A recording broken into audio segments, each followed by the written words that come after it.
నమస్కారం. నా పేరు కారుపోతుల తేజస్విని, ములుగు జిల్లా వెంకటాపూర్ మండలం.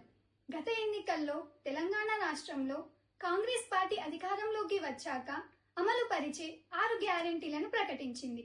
అందులో భాగంగా మా విద్యార్థులకు 5 లక్షల విద్యా భరోసా కార్డు, విద్యార్థినులకు స్కూటీలు ఇస్తామని ప్రస్తుత ముఖ్యమంత్రి రేవంత్ రెడ్డి గారు హామీ ఇచ్చారు. నాడు ఇచ్చిన హామీతో తెలంగాణ విద్యార్థి లోకం గంప గుర్తుగా కాంగ్రెస్ పార్టీకి తమ ఓట్లను వేసి గెలుపునకు కారణమయ్యారు. అధికారంలోకి వచ్చి సంవత్సరం గడిచినా కూడా విద్యార్థి భరోసా కార్డు లేక, ఫీజుల రియంబర్స్మెంట్ లేక విద్యార్థులు నానా అవస్థలు పడుతున్నారు. విద్యార్థినులకు ఇస్తానన్న స్కూటీల హామీ అటకెక్కింది.